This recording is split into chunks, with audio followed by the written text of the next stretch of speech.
अस्सलाम वालेकुम, CNBC news के साथ मैं हूं गुलियाफरी। नजर डालते हैं इस वक्त की अहम खबरों पर।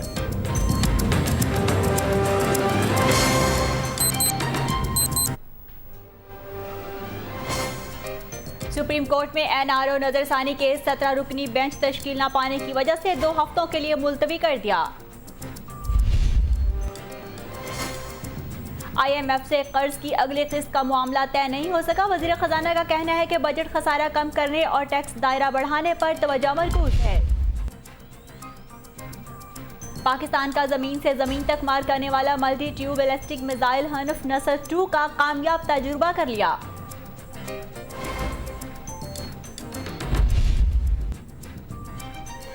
बैंकिंग कोर्ट लाहौर की NICL स्कैंडल में मोनी सिलाही के खिलाफ चालान पेश करने के लिए FIA को 3 हफ्तों की मोहलत। वादिये तीरा में कलदम इंसारुल इस्लाम और लश्करुल इस्लाम के जंगजुओं के दरमियान झड़पें, 5 अफराद हलाक।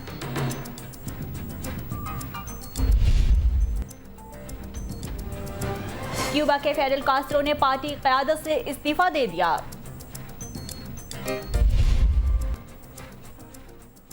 और ईरान ने 30 साल में पहली बार मिस्र के लिए सफीर का तकर्रुर कर दिया।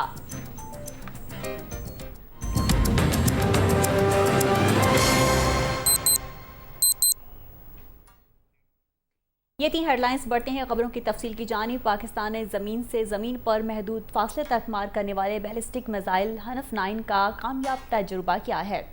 पाक फौज के शोबा ताल्लुकात आमा के मुताबिक बैलिस्टिक मिसाइल हनफ 9 60 किलोमीटर तक हदफ को निशाना बनाने की भरपूर सलाहियत रखता है। तजुर्बे में मिसाइल अपने हदफ को 100% दुरुस्त निशाना बनाने में कामयाब रहा। इस मिसाइल में हदफ तक पहुंचने के लिए तमाम रुकावटें अबूर करने की सलाहियत भी मौजूद है। सुप्रीम कोर्ट ने NRO नजरसानी केस की समाअत बगैर किसी कार्रवाई के 2 हफ्ते के लिए मुलतवी कर दी है। चीफ जस्टिस इफ्तिखार मोहम्मद चौधरी की सरबराही में 17 रुकनी बेंच को केस की समाअत करना थी, मगर जस्टिस तसद्दुक हुसैन जिलानी की गैर हाजिरी की वजह से समाअत मुलतवी कर दी गई। डिप्टी अटॉर्नी जनरल मौलवी अनवारुल हक ने अदालत को बताया कि विफाक अपनी पसंद का वकील मुकर्रर करने के मौक़िफ़ पर कायम है और उन्हें अभी तक दलाइल देने की इजाज़त नहीं दी गई है।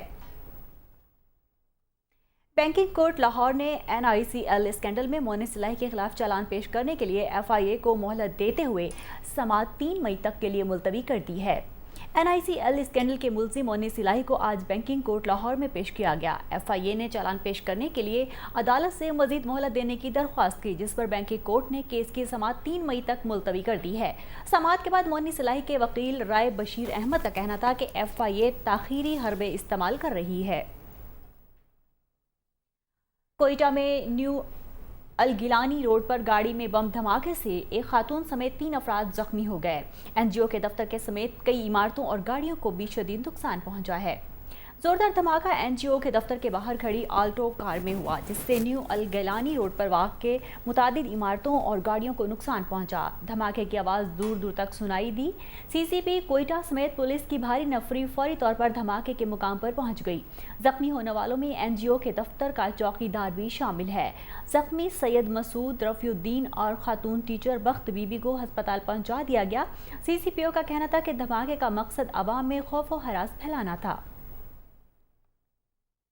पाकिस्तान में बिजली के बहरान ने इलेक्ट्रिकल मसनूआत की फ़रोख्त में नुमायां कमी कर दी है। तफसीलात इस रिपोर्ट में। बिजली की बढ़ती हुई लोड शेडिंग ने इलेक्ट्रिकल एप्लायंसेस की फ़रोख्त में गैर मामूली कमी कर दी है। ताजिर कहते हैं कि शेड्यूल लोड शेडिंग के साथ साथ बिजली की गैर एलानिया बंदिश ने सूरत हाल को बहुत ज़्यादा संगीन बना दिया है। लोड शेडिंग एक तो जो है ना तयशुदा है, वो उसके अलावा जो गैर एलानिया लोड शेडिंग है उसने 50% हमारा कारोबार कम अज़ कम जो है ना तबाह कर दिया है। कस्टमर आता है तब बिजली चले जाती है। हमारी तमाम आइटम्स जो है डिपेंड करते हैं बिजली पे। जब तक वो बिजली नहीं होगी हम ना चेक करा सकते हैं ना कि कोई उसको ख़रीद सकता है, क्योंकि उसे पता नहीं चलता। बिजली से चलने वाली मसनूआत की फ़रोख्त सबसे ज़्यादा मुतासिर हो रही हैं। ग्राहक जब तक चीज़ को खुद चलाकर ना देख ले वो नहीं खरीदता, जिसकी वजह से कारोबार मंदी का शिकार है। अगर आप इसकी परसेंटेज देखें बिज़नेस की तो वो 20% रह गई है। 80% जो है बिज़नेस ख़त्म हो गया है सिर्फ बिजली की वजह से। बिजली नहीं होगी काम लोड पे हो ही नहीं सकता। इलेक्ट्रॉनिक्स का काम है, आपको पता है कि हर चीज़ जो है वो बिजली से चलती है यहाँ पे। बिजली से चलने वाली मसनूआत तैयार करने वाली कंपनियां अब कोशिश कर रही हैं कि ऐसी मसनूआत तैयार की जाएं जिसमें बिजली कम से कम इस्तेमाल होती है। पावर क्राइसिस सर जो है it's a worst scenario. Pakistan में इस वक्त हर अखबार में देखें, कभी कहते हैं 10 घंटे की बिजली नहीं है, 12 घंटे की बिजली नहीं है। इस वक्त कंट्रीब्यूशन हमारी तरफ से क्या हो सकता है, बिजनेस तो स्लो है, लेकिन आप ये देखें कि कितने % आप कस्टमर से कह सकते हैं कि वो अपना लिविंग स्टैंडर्ड बेहतर ना करें, लेकिन उसमें हमारा कंट्रीब्यूशन क्या है जो हम कर रहे हैं, हम ऐसी अप्लाइंसेस लाने की कोशिश कर रहे हैं कि जो कि काफ़ी एनर्जी एफिशिएंट हो। मुल्क में बिजली के बहरान ने तिजारत और सनत को खास तौर पर निशाना बनाया है, जिससे एक तरफ माशी सरगर्मियां मुतासिर हो रही हैं तो दूसरी तरफ बेरोजगारी भी बढ़ती जा रही है। IMF से कर्ज की अगली किस्त का मामला तय नहीं हो सका। वज़ीर ख़ज़ाना अब्दुल हफीज़ शेख ने तवक्का ज़ाहिर की है कि पाकिस्तान में तवानाई के शोबे में गैर मुल्की सरमायाकारी होगी। उन्होंने टैक्स इस्लाहात में पार्लियामेंट के रुकावट होने के मंसूब बयान की तरदीद की। तफसीलात इस रिपोर्ट में न्यूज़ कॉन्फ्रेंस से खिताब करते हुए अब्दुल हफीज शेख ने कहा कि IMF और आलमी बैंक से मुस्तकबिल के प्रोग्रामों पर मुस्बत बात हुई है। IMF को पाकिस्तानी मईशत के बारे में तफसीलात से आगाह किया। उन्होंने कहा कि पाकिस्तान ने टैक्स नेट बढ़ाने पर तवज्जो दी है और मईशत बेहतर बनाने के लिए अखराजात को कंट्रोल किया है। माशी और माली इस्लाहात जारी रखी जाएं तो अच्छे नताइज निकलेंगे। हफीज शेख ने कहा कि अमरीका कैरी लूगर बिल के तहत $31 करोड़ देगा। वज़ीर ख़ज़ाना ने तवक्को ज़ाहिर की कि 4 रोज़ के दौरान इनकी गैर मुल्की सरमायाकारों से मुलाकात के मुस्बत नताइज बरामद होंगे और वो पाकिस्तान में तेल और गैस और बिजली के शोबे में सरमायाकारी पर आमादा हो जाएंगे। उन्होंने कहा कि अमरीका मुस्तकबिल करीब में पाकिस्तान में तवानाई के शोबे में सरमायाकारी का ऐलान कर सकता है। अब्दुल हफीज शेख का कहना था कि उन्होंने पार्लियामेंट को टैक्स इस्लाहात में कभी भी रुकावट करार नहीं दिया। पाकिस्तान की पार्लियामेंट खुद मुख्तार है और किसी भी हवाले से फैसला करना इसका इस्तेहकाक है। इससे पहले वाशिंगटन में पाकिस्तान और अमेरिका के स्ट्रेटेजिक डायलॉग वर्किंग ग्रुप बराए मईशत और मालियात का इजलास हुआ। मुश्तरका एलामिया के मुताबिक इजलास का मकसद इमदाद से हटकर खुद कफालत के लिए पाकिस्तानी मईशत के इस्तेहकाम और रोज़गार के मौक़ों में इजाफे पर तवज्जो मरकूज करना थी। अमरीका ने यकीन दहानी कराई कि सैलाब ज़दगान की बहाली के लिए $19 करोड़ दिए जाएंगे, जबकि अमरीका तवानाई, सेहत, तालीम और माशी तरक्की के शोबों में ताउन करेगा। और अब शामिल करते हैं बुलेटिन में जद आलमी खबरें।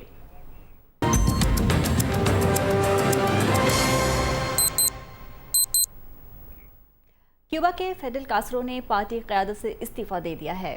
गैर मुल्की खबर रसाई इदारे के मुताबिक क्यूबा के सरकारी अखबार में शाया होने वाले मजमून में फिडेल कास्ट्रो ने तस्दीक की है कि उन्होंने पार्टी क़यादत से इस्तीफ़ा दे दिया है। और ईरान ने गुज़िश्ता 30 बरसों के दौरान पहली बार मिस्र के लिए सफ़ीर का तकर्रुर कर दिया है।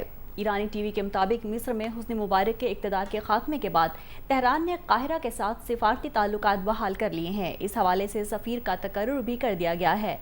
मशरिक़ी वस्ता के दोनों बाअसर ममालिक के दरमियान सिफारती ताल्लुकात इसी के अशरे में ख़मीनी इनकलाब और मिस्र की जानिब से इसराइल को तस्लीम करने की वजह से मुनक़ता हो गए थे।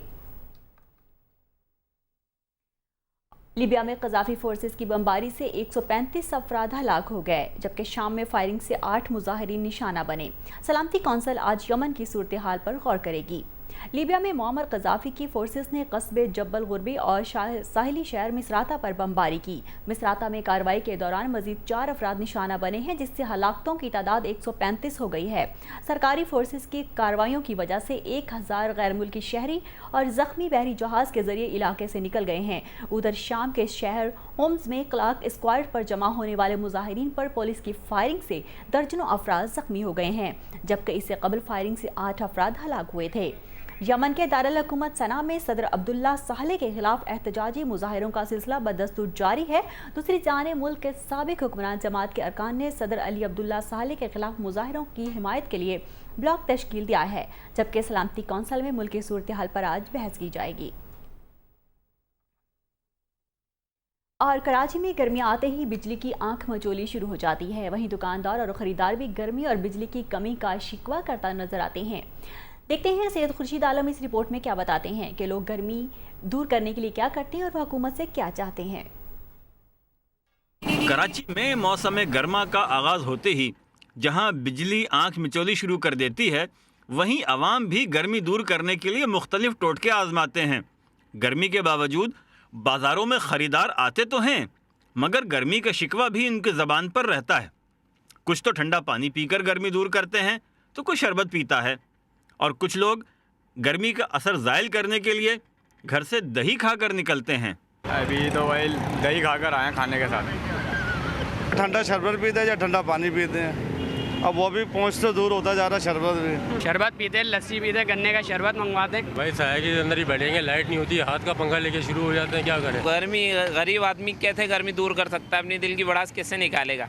बस जैसे है चल रहा है काम वैसे चला रहे हैं, और क्या कर सकते हैं। गर्मी और लोड शेडिंग के सताए ताजिरों का कहना है कि उनका कारोबार मंदी का शिकार है, बस अल्लाह तवक्कल गुजारा हो रहा है। उनका कहना है कि हुकूमत उन्हें शाम के औकात में बिजली ज़रूर फराहम करे ताकि वो सुकून से कारोबार कर सकें। गर्मी है, ग्राहक बैठता नहीं है, जनरेटर अफोर्ड नहीं कर पाते हैं, दुकानदारी होती नहीं है, ग्राहक के पास पौधे खरीद नहीं है। अल्लाह तवक्कल ही गुजारा हो रहा है इधर आजकल। जैसा भी है, ग्राहक आता है, लाइट नहीं है, उसको चेक कराना है, सौदा करता है, छोड़ देता है कि भाई लाइट नहीं है तो क्या करेंगे लेके। देखें ये गर्मी का टाइम है, इस टाइम कस्टमर आएगा, लाइट ही नहीं है, कस्टमर को हम क्या दिखाएंगे, क्या बात करेंगे। हुकूमत से जो है हमारी अपील है कि ताजिर बिरादरी को जो है कम से कम जो है ऐसी सहूलत खुसूसन ऐसा इंतज़ाम कर दें कि 6 बजे के बाद से जो है 10 बजे तक रात लाइट ना जाए। बाजार में आने वाली खवातीन का कहना है कि हुकूमत चाहे तो लोड शेडिंग ख़त्म हो सकती है। उनका कहना है कि गर्मी बहुत है और घर बहुत छोटे, अब तो सहन का तस्वुर ही ख़त्म हो गया है, मगर क्या करें, गुजारा तो करना ही पड़ता है। गुजारा करना पड़ता है ज़ाहिर ज़िंदगी के साथ। बहुत ज़्यादा लाइटें जा रही हैं, बहुत ज़्यादा परेशान है हम लोग तो। हुकूमत से क्या कहना चाहती हूँ मैं, हुकूमत से यही है कि जब जाहिर सी बात है जब इंसान का नुकसान होता है, जब तकलीफ में होता है तो दिल से बददुआ ही निकलती है, और क्या कह सकते हैं। और क्या, गर्मी में घर में ही बैठना पड़ता है, सहन वहन तो है नहीं। वाकई इंसान किसी हाल में खुश नहीं रहता। सर्द मौसम में इसे गर्मी और धूप अच्छी लगती है, तो गर्मी के मौसम में तपती धूप के बजाय इसे ठंडक से प्यार हो जाता है, और ये सिलसिला यूं ही जारी रहता है।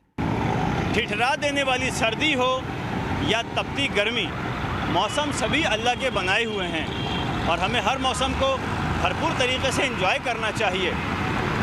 नींबू पानी पीकर भी तो आप गर्मी को दूर कर सकते हैं। खुर्शीद आलम, CNBC पाकिस्तान, कराची।